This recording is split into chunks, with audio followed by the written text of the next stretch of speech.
The Valoran Empire had ruled the Outer Spiral for 300 years. They owned 17 star systems. They had conquered 42 different species. These species worked in their mines. They built their ships. They served their masters. The Valorans believed they would rule forever. They were wrong. Admiral Kang Doan stood on the bridge of his flagship. The ship was called the Eternal Silence. It was the largest warship humanity had ever built. Around it, 600 more warships waited in the darkness between stars. They made no sound. They gave off no heat.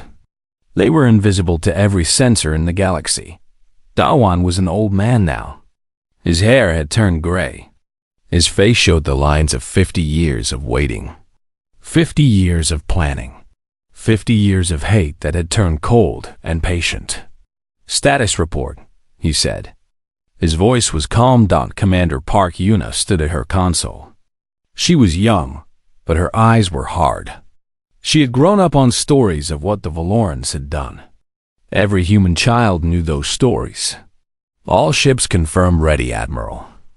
The Valoran homeworld shows no change in their defense grid. They do not see us." Dohan nodded slowly. He remembered the day everything changed. He had been a young officer then. He had watched the broadcasts from New Bizin. The Valorans had attacked the colony without warning. 2 million humans lived there. The Valorans killed them all. They had broadcasted the executions across the galaxy. They wanted everyone to see what happened to those who did not obey. The Valorans expected humanity to submit after that. They expected fear. They expected surrender. Instead, humanity went quiet. The human government sent messages of peace. They paid tribute. They acted weak and broken. It was all a lie. For 50 years, humanity built in secret. They constructed shipyards in the empty spaces between stars. They developed weapons the galaxy had never seen.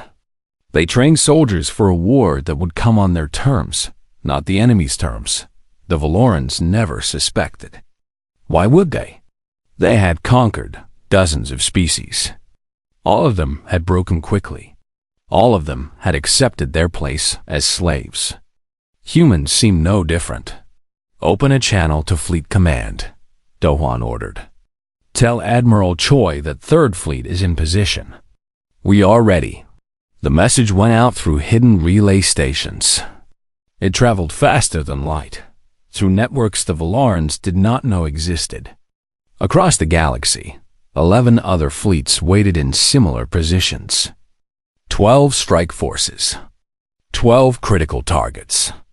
The entire Valoran Empire would feel the blow at once.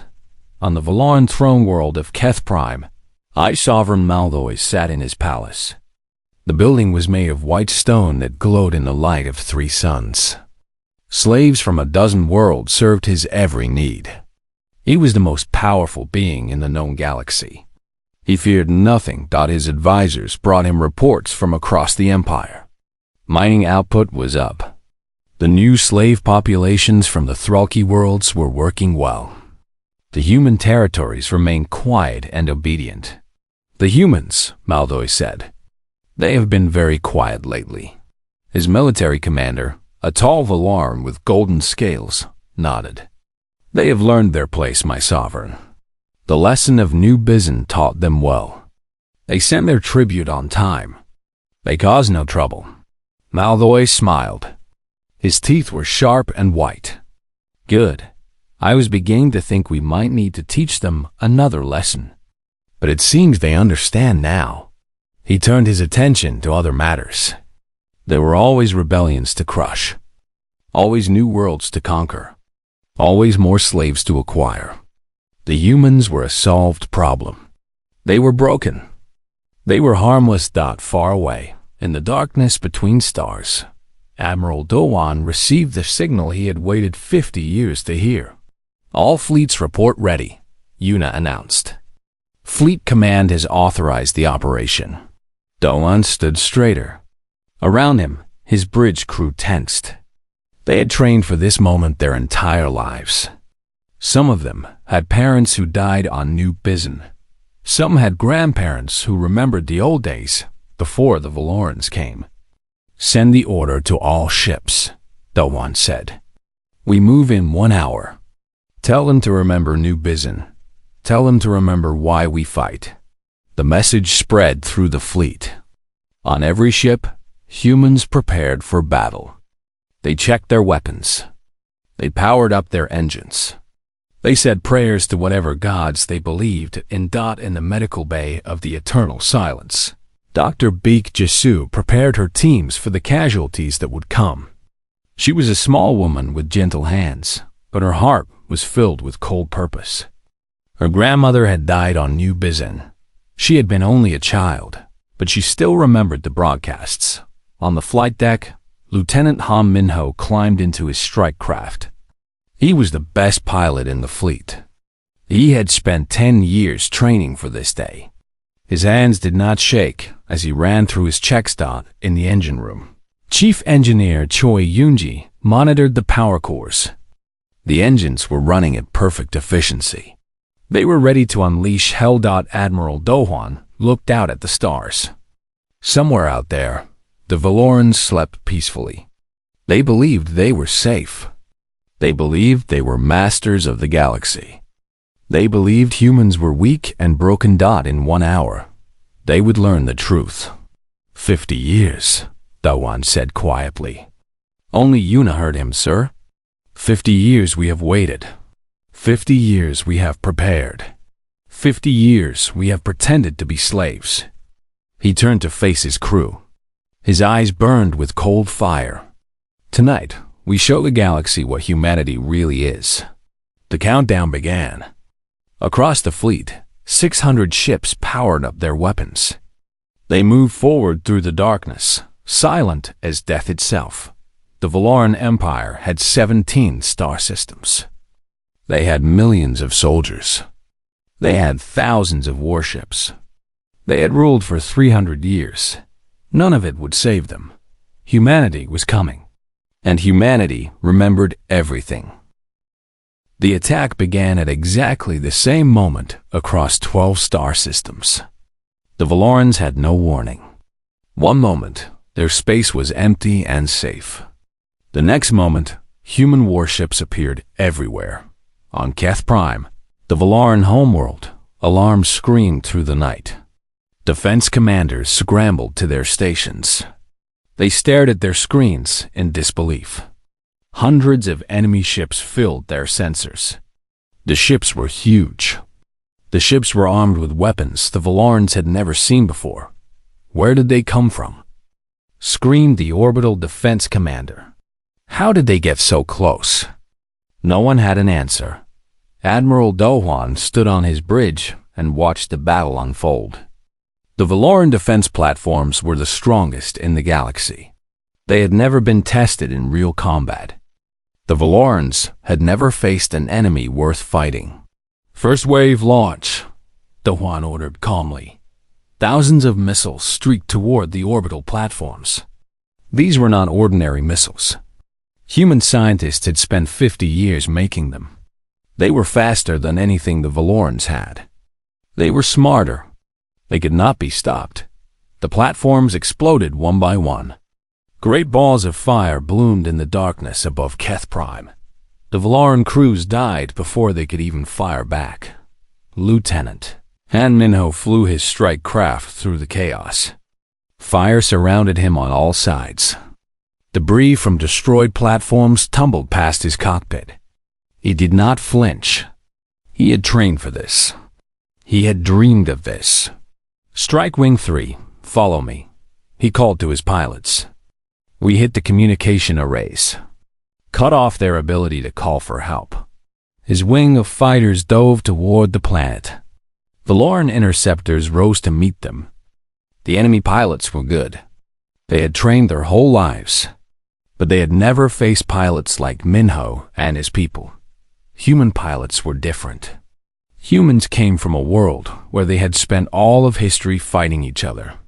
War was in their blood. It was in their bones. They understood combat in ways the Valorans could not imagine. Minho's guns tore through the first interceptor. He rolled left and destroyed a second. His wingman took out 2 more. Within minutes, the Valoran fighter screen was gone. Communication arrays in range, Minho reported. Missiles away. The arrays exploded. Keth Prime went silent. The Valoran homeworld could no longer call for help. On the surface below, panic spread through the capital city. Civilians ran through the streets. Soldiers tried to organize defenses. High Sovereign Maldois stood in his palace and watched the sky burn. "How is this possible?" he demanded. "The humans are primitives. They have no fleet. They have no weapons." His advisors had no answers. Everything they believed about humanity was wrong. In orbit, the last Valoran battleships fought desperately. They were powerful ships. They had crushed entire civilizations. But they were designed to fight enemies who were weaker than them. They had never faced an equal. Captain Ogeon commanded the destroyer, Righteous Fury. Her ship was smaller than the Valoran battleships, but it was faster. It was meaner, and its crew had trained for nothing but this moment. "Target their engines," Geon ordered. "Disable them first. Then we take them apart." Her weapons officer, a young man named Quan Dong-yoon, grinned as he fired. His missile struck true. The Valoran battleship lost power. It drifted helplessly. "Finish it," Geon said. The Righteous Fury poured fire into the crippled enemy. The great ship broke apart and died. While the battle raged in orbit, human ground forces descended to the surface. Transport ships dropped through the atmosphere, protected by fighter escorts. They landed outside the capital city. Ramps opened, and soldiers poured out. Colonel Shin Mai-rei led the first wave. She was a tall woman with short hair and eyes that showed no fear. Her rifle was in her hands. Her soldiers followed her without question. "Listen to me," she shouted to her troops. "We are here to break the enemy and free the slaves. No unnecessary destruction. No revenge killings. We are soldiers, not monsters. We are better than them." The soldiers moved into the city. Valoran troops tried to stop them. Street by street, building by building, the humans pushed forward. The fighting was brutal. Many died on both sides. But the humans did not stop. They could not stop. They had waited too long for this. In the slave compounds outside the city, millions of captive beings heard the sounds of battle. They did not understand what was happening. They had been slaves for generations. They knew nothing but chains and work and pain. Then the gates opened. Human soldiers stood there, weapons ready but not aimed at them. "You are free," the soldiers announced. "The Valorans cannot hurt you anymore." The slaves stared. Some fell to their knees. Some wept. Some could not believe what they were seeing. Freedom was a word they had forgotten. By dawn, the Valoran capital was in human hands. The palace burned. High Sovereign Maldois was captured. Still unable to understand how everything had fallen apart so quickly, Admiral Dohan received the reports from all 12 systems. Victory everywhere. The Valoran military was broken. Their government had collapsed. Their empire was finished. He allowed himself one moment of satisfaction. Just one moment. Then he returned to work. The war was won, but the real task was just beginning. 50 years of waiting. One night of fire. And 300 years of tyranny ended forever. Commander Park Yuna stood beside her admiral. She had tears in her eyes. "We did it, sir. We actually did it." Doan nodded slowly. "No," he said. "We have only begun. The fighting is over. Now we must show the galaxy what kind of species we truly are." Below them, Keth Prime burned. The Valoran Empire was dead. And humanity had announced itself to the stars in a way that would never be forgotten. 3 days after the attack, the galaxy was still trying to understand what had happened. The Valoran Empire had ruled for 300 years. It had seemed eternal. It had seemed unbeatable. Now it was gone, destroyed in a single night by a species everyone had dismissed as weak and primitive. Ambassador Moonhound stood before the Galactic Council.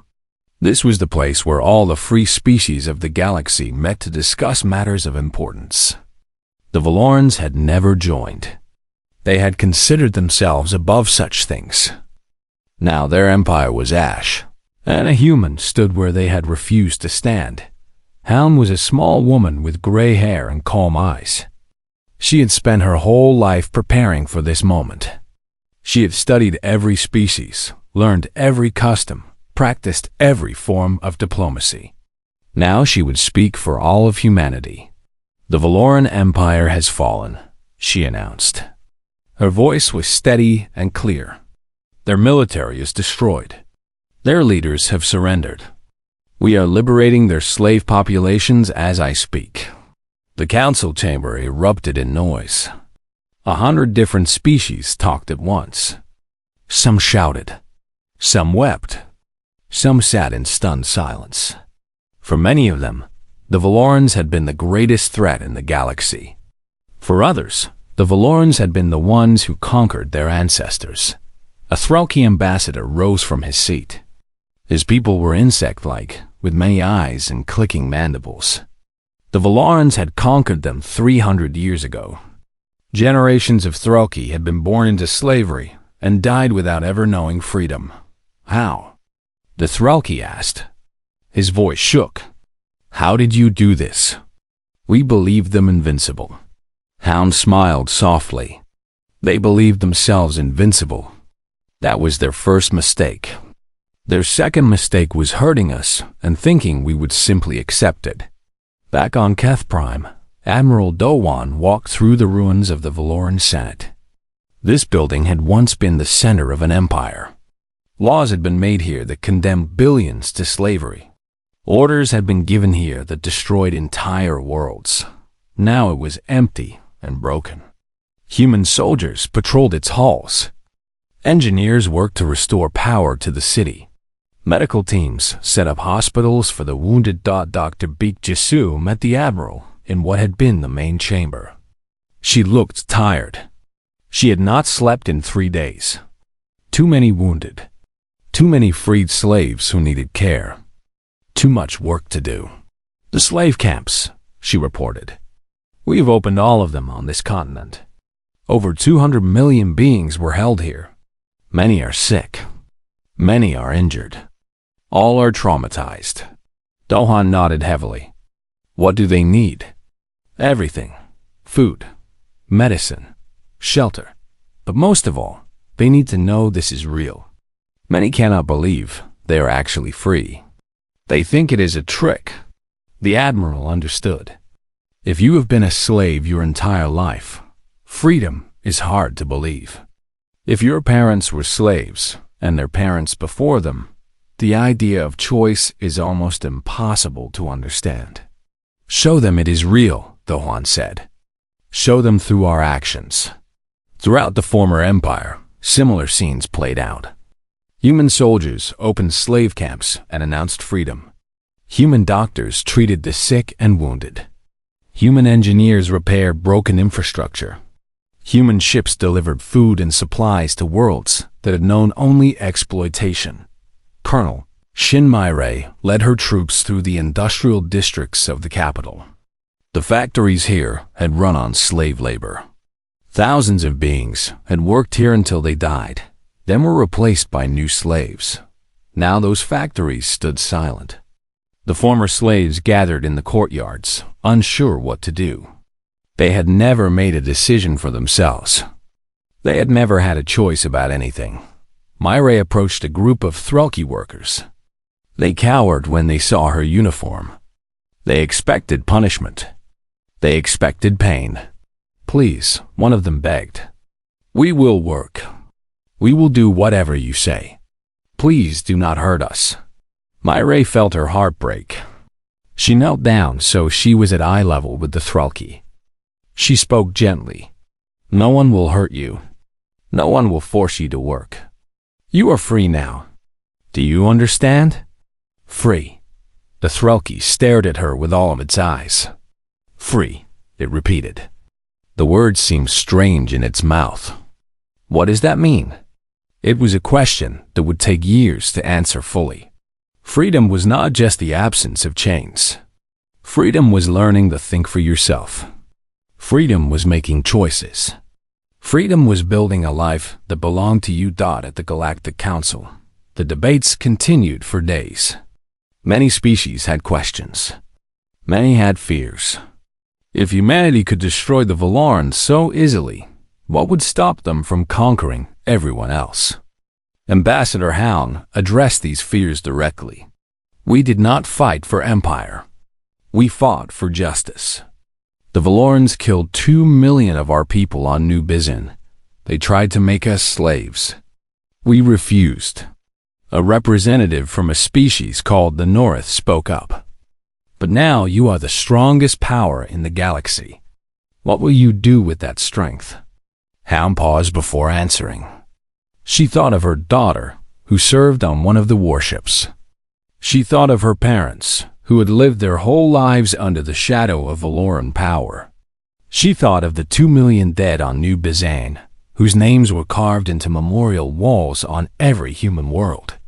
We will use our strength to protect, she said finally. We will use it to help. We will not become what we destroyed. That is my promise to you. That is humanity's promise to the galaxy. The council fell silent. They wanted to believe her. They needed to believe her. But trust was hard. Trust took time. Back on Keth Prime, Admiral Dohwan stood on a balcony overlooking the city. Fires still burned in some districts. But in others, lights were coming on. Power was being restored. Life was returning. Commander Park Yuna joined him.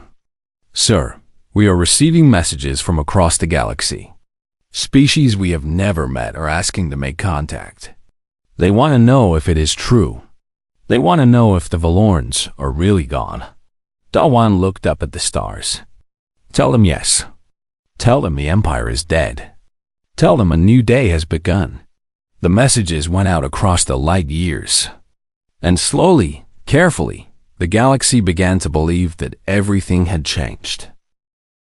6 months had passed since the fall of the Valoran Empire. The galaxy was slowly adjusting to a new reality. Where there had once been fear and chains, now there was something else. Something that felt like hope. Governor and Sungho stood at his window on New Bizin. The colony had been rebuilt. New buildings rose where the Valorans had left only ash. Parks and gardens grew where mass graves had been dug. But the scars remained. Memorial walls lined every street, bearing the names of the 2 million dead. Sungho had been a young man when the attack happened. He had lost his entire family that day. His parents, his wife, his 2 children. He had survived only because he was off-world on a trading mission. For 50 years, he had carried that pain. For 50 years, he had worked toward this moment. Now the Valorans were defeated, but the pain had not gone away. He was learning that victory did not heal all wounds. The council is ready for you, Governor, his aide announced. Sungho walked to the chamber where representatives of 37 species waited. Some were former Valoran subjects. Others were independent powers who had watched the Empire with fear. All of them wanted to know what came next. Humanity does not seek to replace the Valoran Empire, Sungho began. He spoke slowly and clearly. We did not fight for power. We did not fight for territory. We fought because the Valorans hurt us, and we refused to let that stand. A North representative raised a tentacle to speak. Then, what do you want?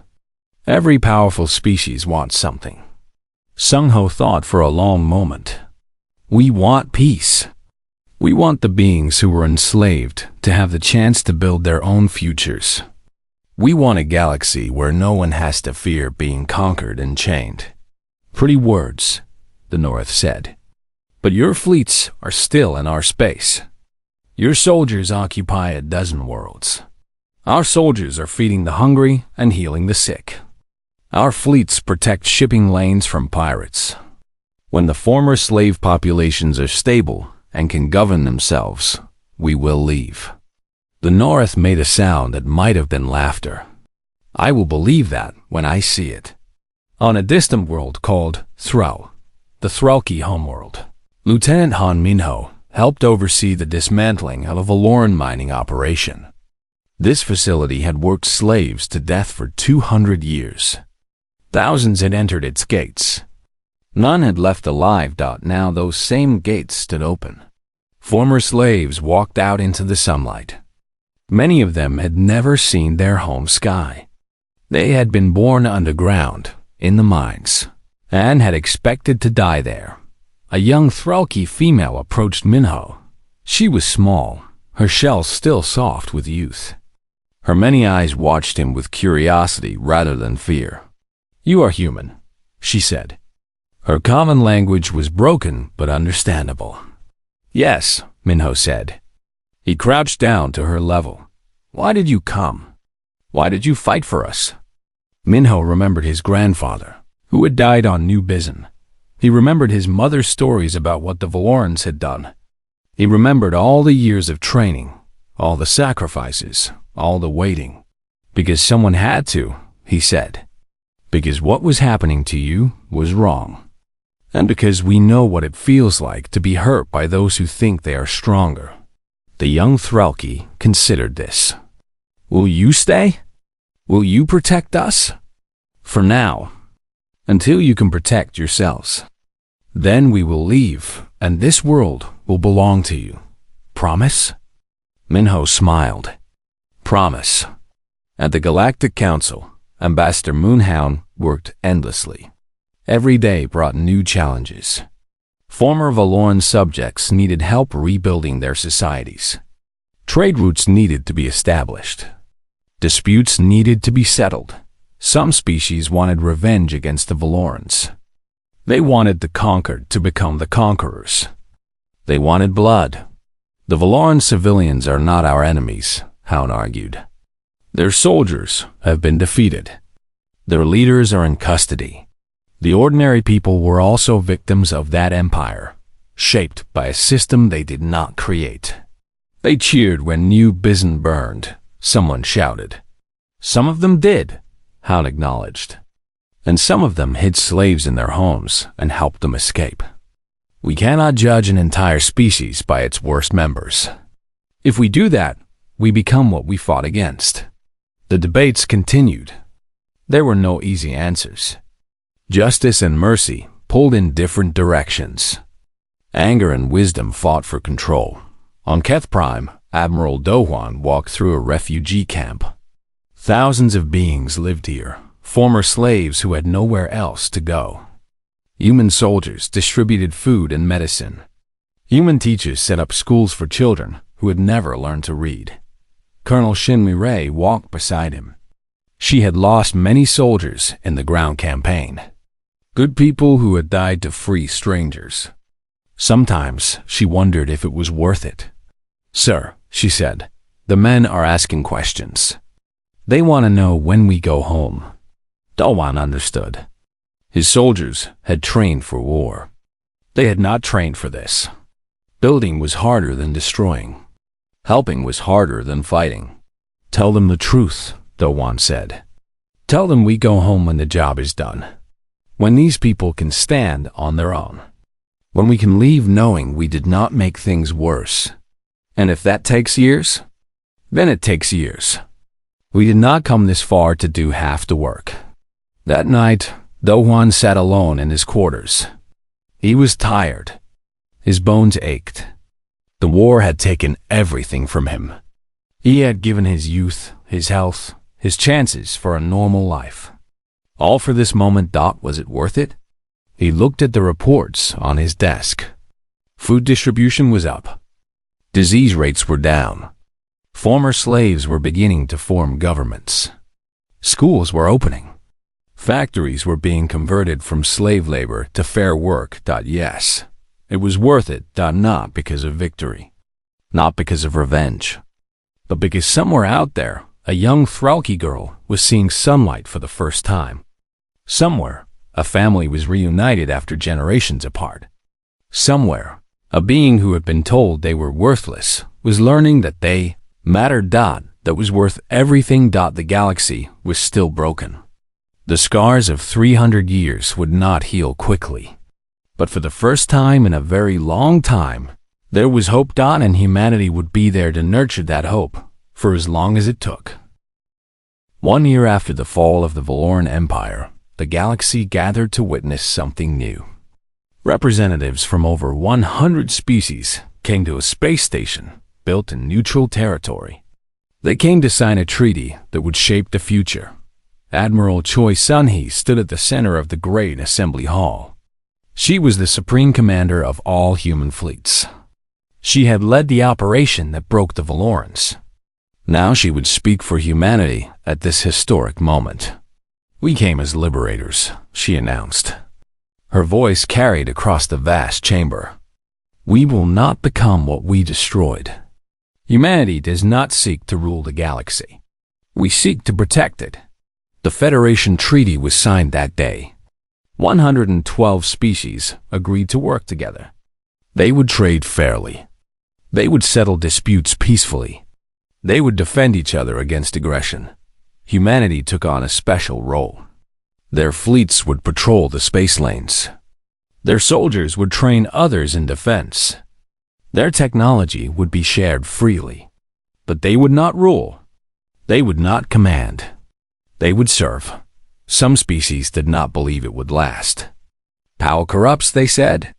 Humanity would eventually become tyrants like the Valorans. It was just a matter of time. But time passed and humanity kept its word. On Earth, celebrations erupted across every continent. Fireworks lit the skies. People danced in the streets. For 50 years, they had lived in secret fear. For 50 years, they had prepared for a war that might destroy them. Now it was over. They had won. Captain Oh Ji-on attended the victory parade in the capital. She wore her dress uniform, decorated with medals she did not feel she deserved. Around her, crowds cheered. Children waved flags. Old people wept with joy. A young boy ran up to her. "Are you a hero?" he asked. Ji-on knelt down to look at him. She thought of the battles she had fought, the ships she had destroyed, the enemies she had killed.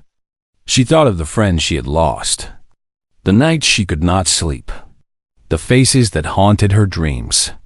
"No," she said softly. "I am just a soldier. The heroes are the ones who did not come home." The boy looked confused.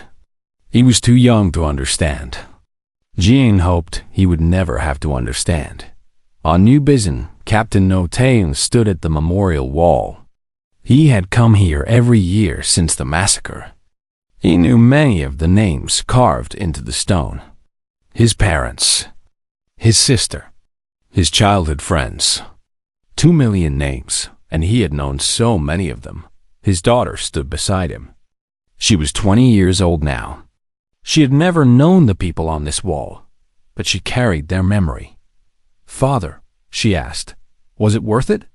Everything we sacrificed?" Taeyan took a long time to answer. He thought of the war. He thought of the victory. He thought of all the years in between.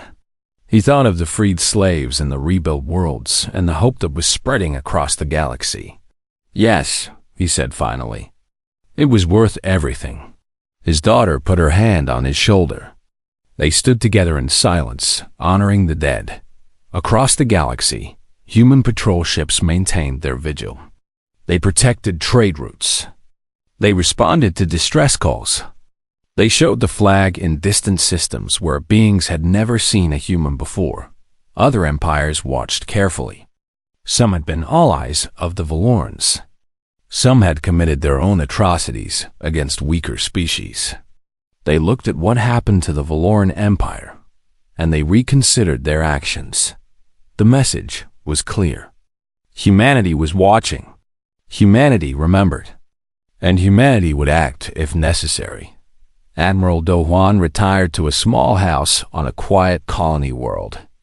He wanted no parades. He wanted no monuments. He wanted only peace and rest. Occasionally, visitors came to see him. Veterans who had served under his command. Freed slaves who wanted to thank him. Historians who wanted to record his story. He welcomed them all. He served them tea. He answered their questions. But he never spoke of glory. We did what had to be done, he would say. Nothing more. Nothing less. One day, a young Threlki came to his door. She was the same one who had spoken to Lieutenant Minho on Thrall years ago. She had grown now. Her shell was hard and bright. Her eyes were full of intelligence. "You are the Admiral," she said. "The one who led the attack." "I am," Do Hwan admitted. "I came to thank you. Because of what you did, I am free. I went to school. I learned science. Now I am going to the academy to become a starship engineer." Do Hwan smiled. It was a rare expression on his weathered face. "That is good. Build something beautiful." "I will," the young Threlki promised. "I will build ships that explore, not destroy. Ships that help, not hurt. That is how I will honor what you gave us." After she left, Do Hwan sat on his porch and looked at the stars. He was old now. His time was running short. But he felt something he had not felt in a very long time. Peace. The galaxy remembered what humanity had done. The story spread from world to world, generation to generation. How the humans had hidden their strength. How they had waited with infinite patience. How they had struck with unstoppable force. And how, when the war was won, they had chosen mercy over domination. They had chosen to help instead of rule. They had kept their promises. The Valoran Empire had believed itself eternal. It had looked at humanity and seen weakness. It had miscalculated so badly that its name became a warning throughout all of known space. Never mistake patience for weakness. Never harm the innocent and expect no consequences. And never, ever threaten what humanity has chosen to protect.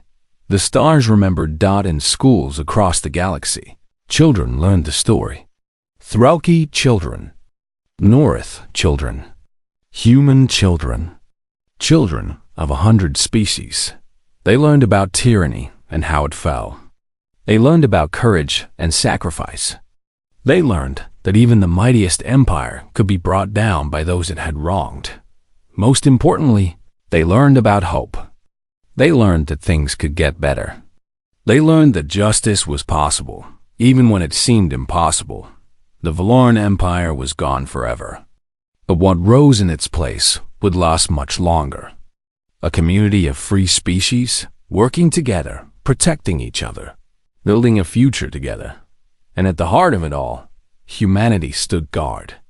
Not as conquerors, not as masters, but as protectors, as friends, as proof that power could be used for good. The war fleets had appeared without warning. The Empire had gone silent, and the galaxy would never forget.